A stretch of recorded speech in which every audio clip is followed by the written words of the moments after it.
Before we begin, lean in, lower the lights, and press subscribe. The kind of truth we're about to uncover hides in plain sight, and you'll want the eyes we train here every week to catch it before it looks back. You hold the card like a match you haven't struck yet.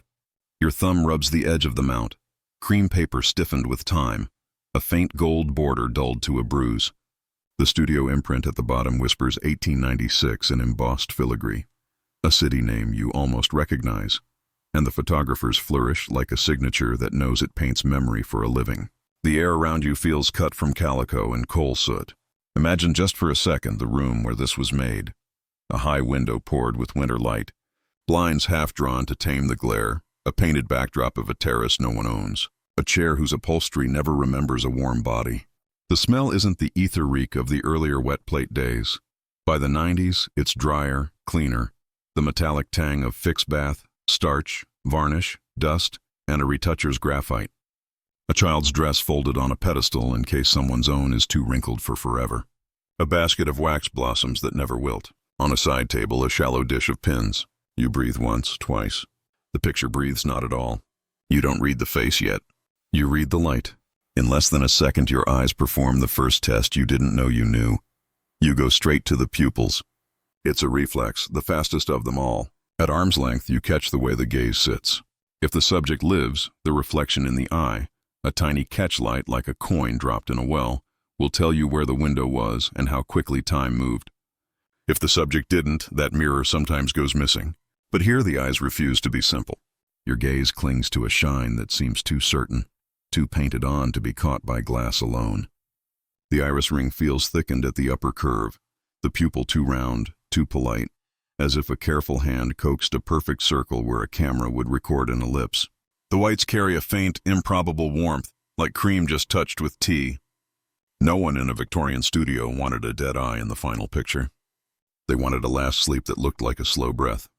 So sometimes, quietly, economically, as part of the trade, an assistant set down the retouching pencil and put an eye where an eyelid had been.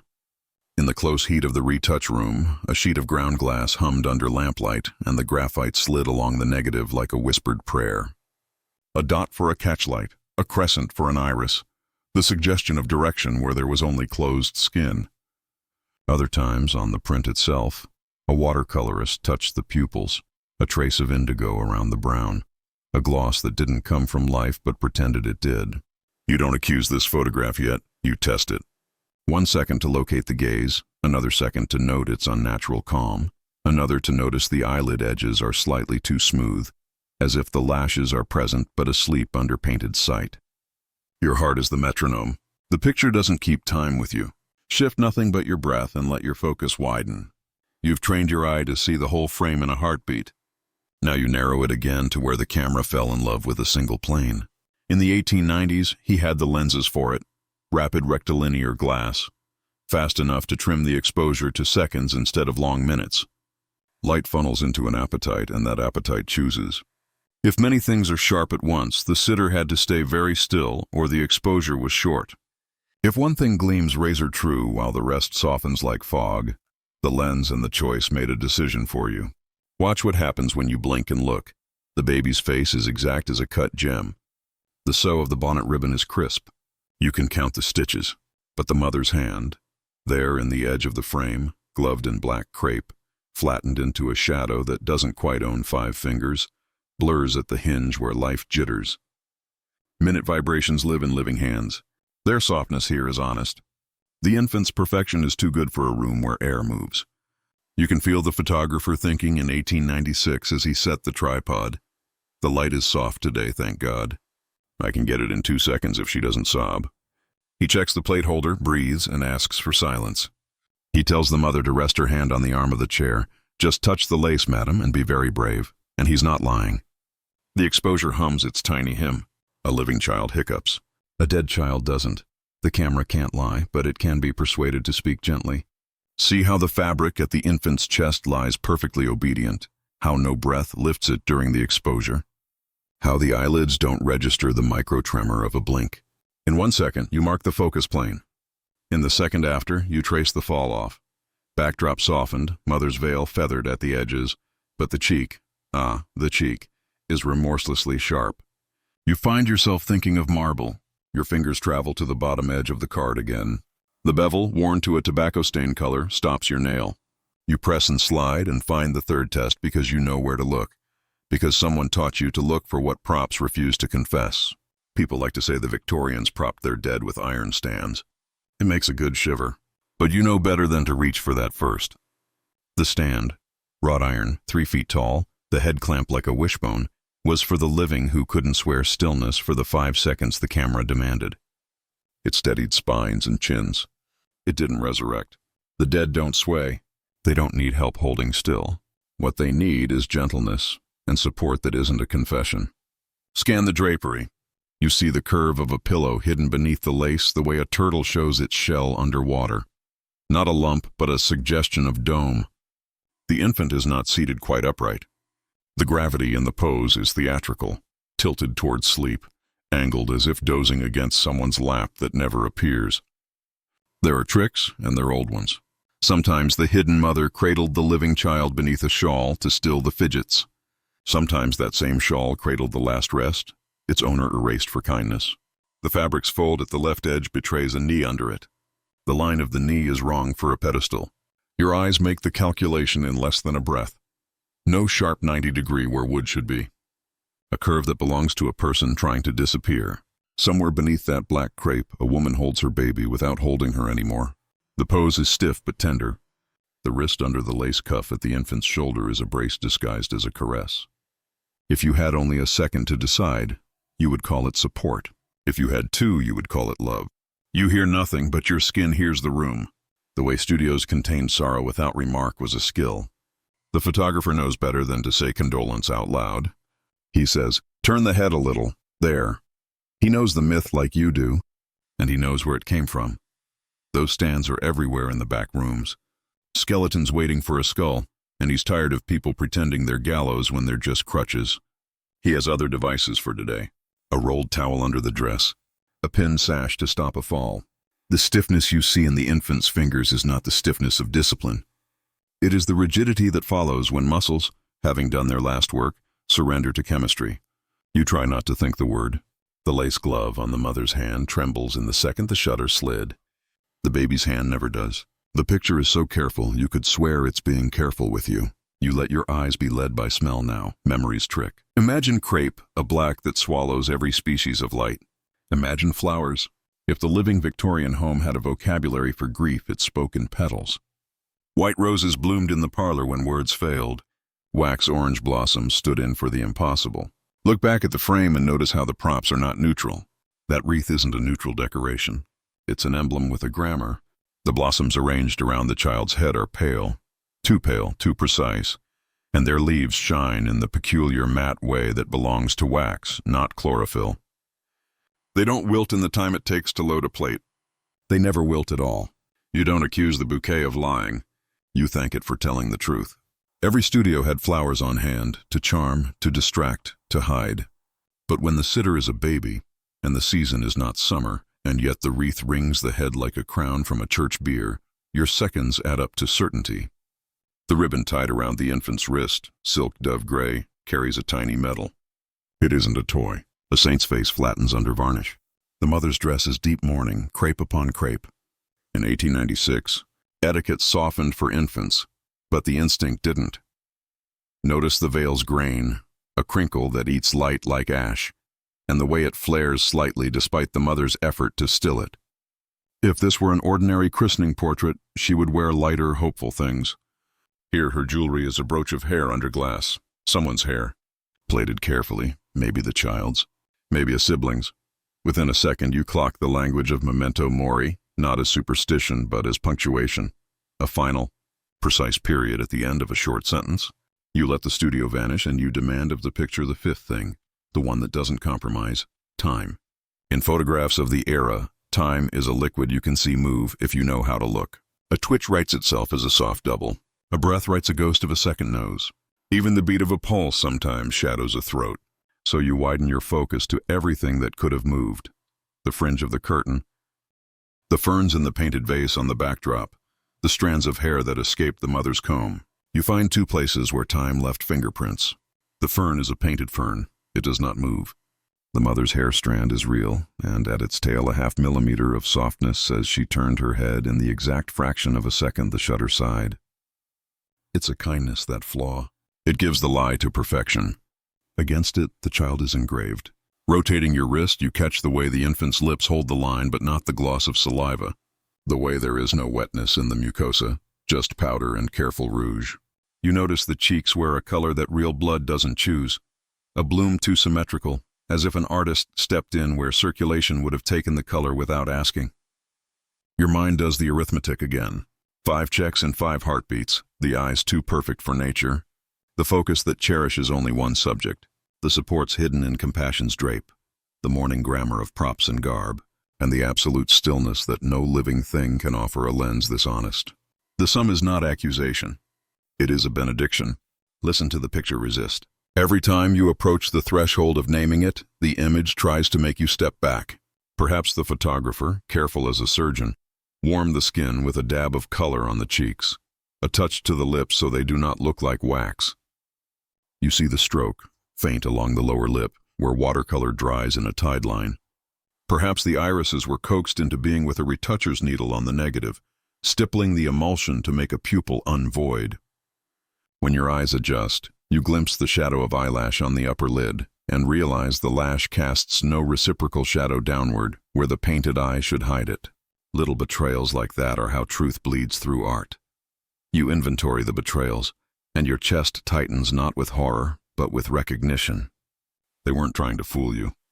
They were trying to keep the memory gentle. You tilt the card toward the lamp, and the surface gleams with the sheen of paper from those years. Gelatin silver developing out paper was coming into common use. But printing out papers with that delicious burnished gloss still had their fans. The tonality here tells you the print took its time to darken in the sun and then bathed in hypo. Whatever the process, the intent held. They made a picture to last, longer than the small body, longer than the people who paid for it, longer than the building that housed the studio. You look at that longevity and understand the pact. Post-mortem photography in the 19th century isn't a morbid footnote. It's an act of domestic devotion, as ordinary then as a lock of hair in a Bible. Children died. Too many. Families wanted to hold them again in any way that didn't tear the world apart. The last sleep, they called it, and they dressed it tenderly. This picture is not a stranger's secret taste for the macabre. It's a mother saying, "Don't you see how he looked? Don't you make me remember him without a face?"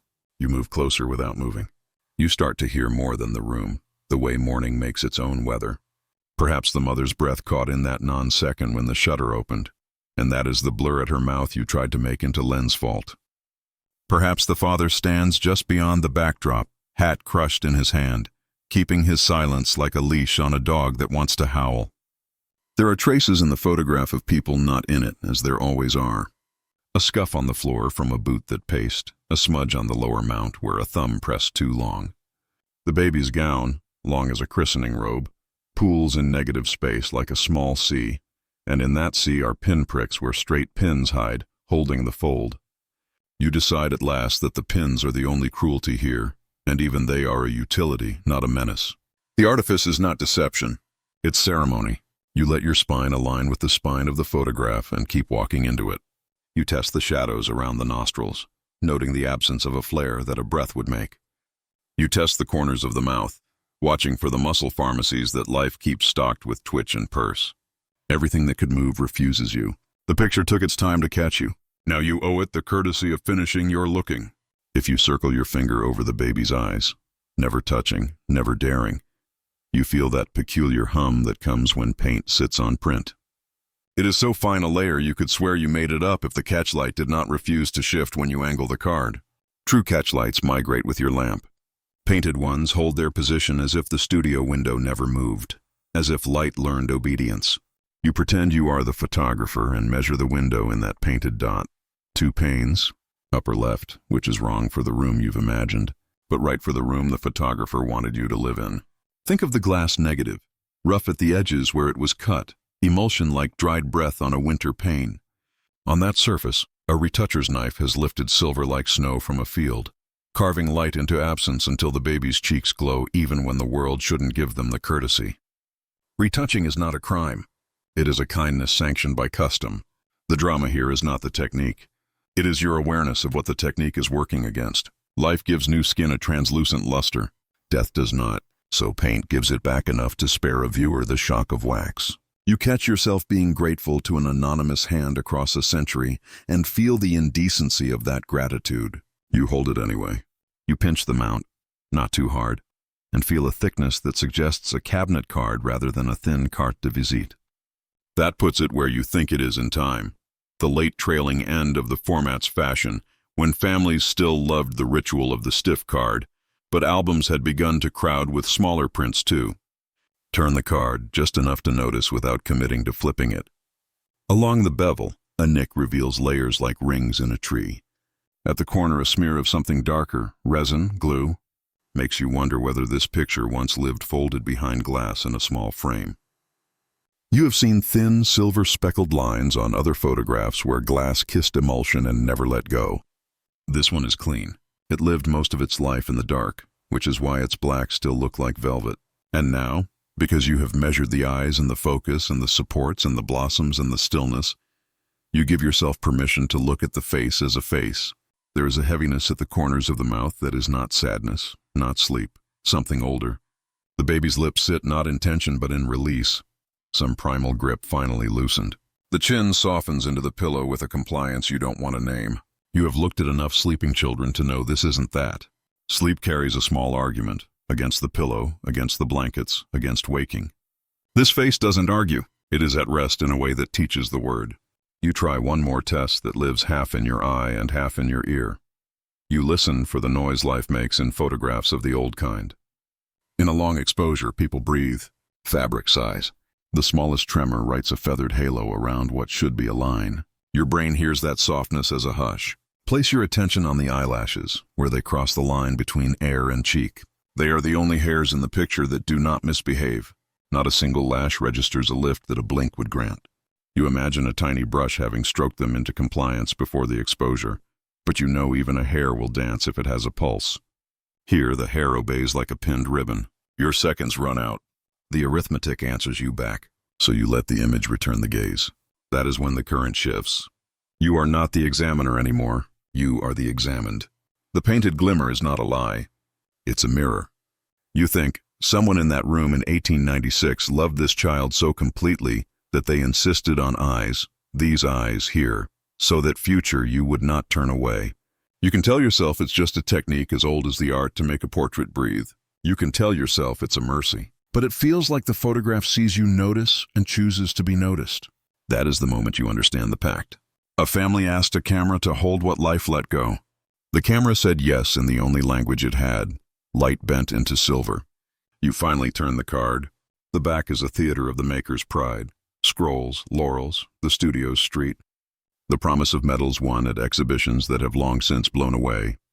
But all that blare is only the proscenium for the small, hand-wrought thing in pencil at the top. A name, a date, 2 dates, one longer than the other and both too near to each other. March 2nd, April 14th, 1896 wrote itself twice and then had nothing else to write. Your tongue goes dry, the way it does at a graveside when the bell stops. The pencil has faded to a ghost, but the curve of the mother's hand in the loops is visible in the way the letters lean. Beneath the dates, a spare word, sleep. Or maybe it says angel, or maybe it is the baby's pet name, Daisy. There is a pressed flower under the tissue liner that held the card to an album page. When you disturb it, the flower becomes powder. It leaves scent long since surrendered to the dust. The mount bears a faint halo where a lock of hair once lived under a dot of gum and was pried away for someone else's keepsake. You have seen this before. You will see it again. The picture is now a relic of its own reliquary. You imagine the album it came from. Pages edged in black, slots cut for cabinet cards, captions in a slanted hand. There would have been an in memoriam page, sometimes with a black border printed already, a space reserved for a face to come. In some families there were multiple such faces, all small, all sweet, all finished. The portrait you hold likely shared company there with the mother and father in happier clothes, with cousins and Christmas, and a dog whose name no one wrote down because everyone knew it then. You bring your finger to the pencil and stop yourself just short of tracing it. Respect, you think? Respect is a set of inches. You try to place the studio, the address, the name. Perhaps you know the street. Perhaps it is gone. Photographers in that era made all kinds of pictures. Weddings, soldiers on leave, widows who wanted a likeness to send to a sister in another town, and postmortems were not their bread and butter, but neither were they rare, especially for babies. The expense of a camera in the house was too much. Even the dry plates of the 90s lived behind hands that knew how to use them. So when a child died, the family traveled, sometimes in the morning before the day turned warm, to the studio that sold memory by the inch. If the child died at night, the room would be cool. If it died in the day, windows would be darkened. If it died in between, a window would be opened in the home for the soul to leave, then closed again so cold would not make a spat with the living. You don't need these details to know this picture. You carry them anyway.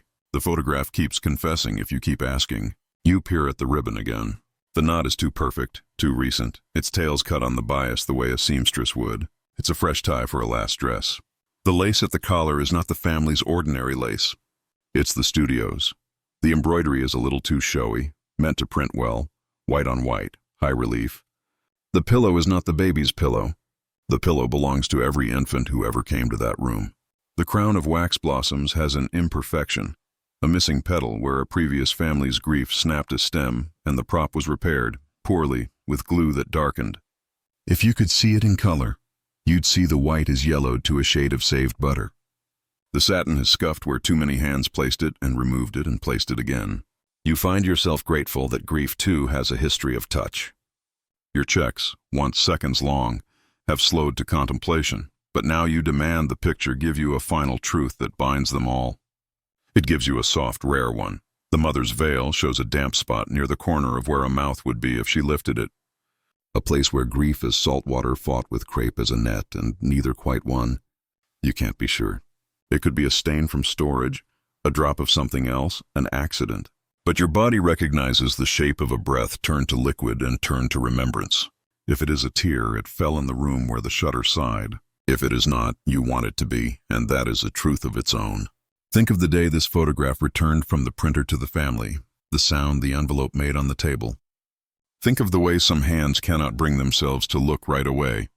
Often, they waited until after the funeral to see, for fear the picture would replace the body. Often they wanted the reverse, a face to hold when the room empties. You picture the mother pressing the card to her chest. The print steals a little warmth and gives none back. There is a temptation to treat images like this as puzzles to solve, levers to pull so a secret door opens. You have solved it. Now you have to live with it. The child is dead. The image has been made gentle so you do not have to flinch. The gentleness is not a lie. It is fidelity to what the family asked. In the 19th century, especially when grief was common, the photograph was not the vulture you might assume from 100 years away. It was a witness. It was proof against forgetting. A photograph is a machine that makes memory heavy enough to hold in two hands. You are holding it. Put your ear to the paper as if sound can be stored in fibers. You will not hear a cry. You will hear, if you let yourself, the faintest echo of the studio door closing behind them as they carried the child back into a day already altered. You will hear the scratch of the pencil on the back. You will hear a prayer in whatever language this family's grief spoke. If you are quiet enough, you can hear yourself, here, now, becoming part of that prayer. And here is the final confirmation that ties the picture to a living thread instead of isolating it as an antique curiosity. The back of the mount, lower right corner, bears not only the penciled name and the dates, but also a smudge that isn't age. It's a fingerprint in oil. The ridges are finer than a man's. Too fine to be the photographer's. Perhaps a sister years later leafed the album and left her print in mourning jewelry oil, jet beads polished and touched. Then the photograph touched, and some of that gloss remained like a small comet. The oils have protected that spot, kept the paper brighter there, so the fingerprint is a negative, a pale ghost in a field of tan. No forger fakes a memory like that. It's the family's hand reaching into your now. Their grief traveled better than their names. The picture is no longer about how the child died. It is about how they loved. You put it down, then pick it up again, because nothing stays put once you have seen it. You run the 5 checks like a catechism, and the answers come quick, because they live in your muscles now. As your eyes snap to the pupils, they catch paint holding a light that never moves, a breathless gleam tethered to a printed dot instead of a window. As your gaze flicks to edges, the camera's favor becomes a verdict. One subject honored with crystalline truth, while the living frame blurs at the hinges. As your attention skates under lace, the supports show themselves by not being wood, a knee's arc, a wrist's hush, a towel's gentle lie beneath a dress. No gallows, no clamp, only hiding places for kindness. As you tally the props, you read the grammar of mourning fluent as a native. Wax coronals, crepe that drowns light, hair under glass, ribbon tied as if for church and cradle both. As you concentrate on time's signature, you hear the silence where a breath would have written a whisper of blur, and the stillness tells you a truth no lens can soften. Your heart is louder now, not with fear, but with the eerie recognition that the photograph has been waiting a very long time for someone who knows its language to speak it back. The myths you carried to the door, the stands like scaffold, the Victorians as ghouls who loved death, fall apart in the room where the picture was made. What remains is almost unbearable in its ordinary holiness. They made an image to keep the child a member of the family. In later years, that same album likely held school pictures of brothers and sisters, wedding portraits, a soldier in uniform. The baby's face, quiet, perfect, went on living among them as a companion who didn't age. That is a kind of haunting, tender, relentless. The portrait has done its work too well. You look again at the catchlight and let it look back at you. The eye isn't truly open. It is open for you. In that exchange, something in you stiffens like paper drying. You realize you can never again consider an old infant portrait without checking for what you've learned here. The speed with which these checks happen now would alarm you if you didn't know the heart can do both. Find signs in seconds and weep in hours. The studio that day in 1896 knew it too. Make the exposure quick, make the decisions fast, make the keeping last. When you step away, the room you're in is thicker. Shadows have texture you didn't grant them before. Somewhere in a drawer, you own nothing like this photograph, and yet every picture in your house tonight tilts in your mind toward it. You catch yourself watching your own child sleep, if there is a child near you, and feel a gratitude so sharp it's like being cut. If there isn't, you watch a plant breathe and think of lungs. All night you will see the painted eye in your periphery, not accusing, not pleading, just there. A small moon in a small, soft face, lending light to a place that would be darker without it. So you finish where you should have started, with your own hands. If you were to keep this portrait, if it were yours, you would place it in an album with acid-free sleeves.